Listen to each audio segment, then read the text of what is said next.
teknologi sehingga mewujudkan pembangunan yang berwawasan lingkungan. Adapun negara yang kelompok kami pilih yaitu negara Ekuador dengan konstitusinya yang mengakui hak alam. Maka dari itu, mohon untuk disimak video ini. Selamat menyaksikan.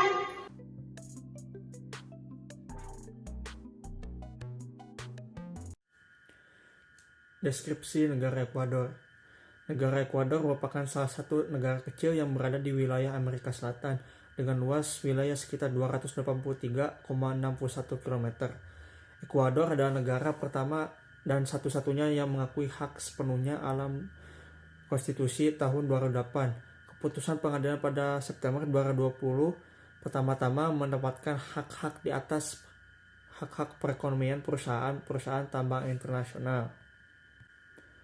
Ekuador dianggap sebagai wilayah yang strategis. Mengapa strategis? Karena memiliki masyarakat yang agraris, yang kuat dan sangat terstruktur. Perekonomian negara Ekuador sangat tergantung pada sumber daya alamnya, yaitu minyak bumi, yang menyumbang sekitar beberapa persen pendapatan ekspornya ke dalam negeri maupun luar negeri.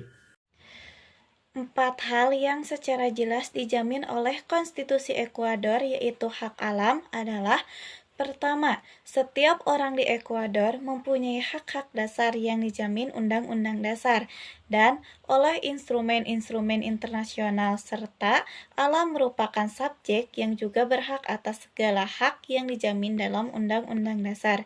Kedua, alam merupakan tempat kehidupan bersama, tumbuh dan mengalami reproduksi, juga mempunyai hak asasinya sendiri di samping hak asasi manusia.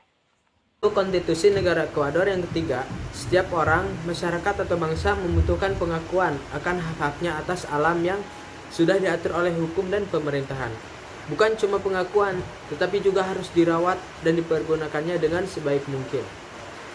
Terus yang keempat, setiap orang, pribadi, masyarakat atau bangsa mempunyai keuntungan alam dan memupuk kekayaan alam untuk kehidupan bangsa. Jadi, manusia banyak keuntungan dari alam dan bisa membuahkan keuntungan kalau manusianya bisa mengelolanya. Contohnya dari alam, bisa mendapatkan sumber makanan atau obat-obatan. Banyak sumber daya alam yang sudah diketahui oleh masyarakat yang dapat dimanfaatkan untuk keutuhan hidup manusia. Sumber daya alam hayati dan nabati berasal dari berbagai jenis tumbuhan dan hewan, dapat dimanfaatkan sebagai sumber makanan maupun obat-obatan. Upaya-upaya pemerintah Ekuador dalam mengurangi dominasi perusahaan minyak asing. Yang pertama yaitu referendum migas, yakni pemerintah membuat petisi atau memungut suara yang bersifat mempengaruhi negara secara keseluruhan untuk mengurangi dominasi perusahaan minyak asing terhadap kekayaan alam yang mereka miliki, yaitu minyak dan gas bumi. Yang kedua yaitu renegosiasi kontrak minyak. Jadi maksudnya pemerintah Ekuador ini mempertahankan kontrak yang sedang berjalan dengan melakukan penyesuaian dengan memperhatikan hak dan kewajiban berbagai pihak agar kontrak yang disetujui tersebut bersifat adil. Yang terakhir yaitu melakukan ancaman bagi perusahaan asing yang tidak menyetujui kontrak. Pemerintah Ekuador ini membuat konstitusi yang mengarah untuk mensejahterakan lingkungan dan juga manusianya. Jadi apabila perusahaan asing tersebut tidak mau atau keberatan mengikuti aturan yang ada, maka pemerintah Ekuador akan melakukan langkah yang tegas. Upaya-upaya tersebut dilakukan untuk menstabilkan ekosistem dan lingkungan guna mengurangi eksploitasi berlebih terhadap sumber daya alam yang ada agar dapat digunakan dalam jangka waktu yang panjang. Berikut ini merupakan kebijakan negara Ekuador terhadap lingkungan. Yang pertama, pemerintah memfasilitasi masyarakat untuk aktif dan berperan dalam aspek lingkungan. Partisipasi masyarakat ini merupakan suatu hal yang penting, sehingga hal tersebut diatur dan dijamin oleh konstitusi. Sehingga segala keputusan yang berdampak terhadap alam, hal tersebut tidak hanya menjadi tanggung jawab pemerintah saja, melainkan masyarakat dilibatkan untuk dimintai kesepakatannya. Yang kedua yaitu adanya upaya pengurangan residu atau eksploitasi terhadap kekayaan alam. Nah, Contohnya adalah minyak bumi. Minyak bumi merupakan sumber daya alam utama bagi negara Ekuador.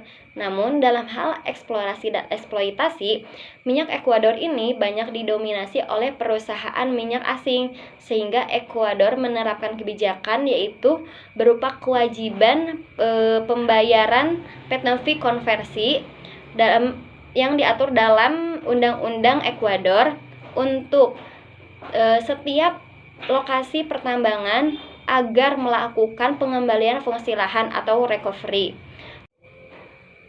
Dan yang terakhir merupakan sikap masyarakat yang suportif. Seperti yang kita tahu bahwa Ekuador memiliki konstitusinya tersendiri mengenai hak alam. Nah, hak tersebut tertuang dalam Ecuadorian Mining Law yang berisi tentang hak masyarakat untuk mendapat atau menikmati lingkungan hidup yang sehat, hak untuk mendapatkan sumber daya alam, dan hak untuk mengemukakan pendapatnya atau dimintai pendapatnya tentang pemanfaatan sumber daya alam bagi masyarakat.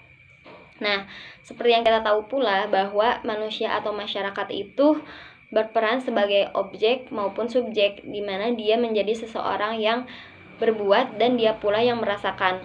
Oleh karena itu, jika dia mau mendapatkan haknya terhadap alam, mau mendapatkan haknya untuk menikmati lingkungan hidup yang sehat, maka dia harus mampu menjaga lingkungan pula dengan selalu menjaga kelestarian lingkungannya.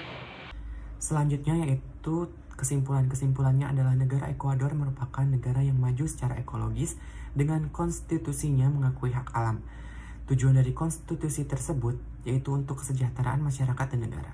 Selain itu, Ekuador sangat peduli terhadap ekologisnya dan dilindungi oleh undang-undang secara ketat. Ada pula quotes yang dikutip berbunyi, "The world is magical, take time to notice." Yang mana artinya dunia adalah keajaiban dan membutuhkan waktu untuk menyadarinya. Apabila dihubungkan dengan ekologi, pada dasarnya apabila kita berbuat baik kepada alam, senantiasa alam juga akan berbuat baik terhadap kita.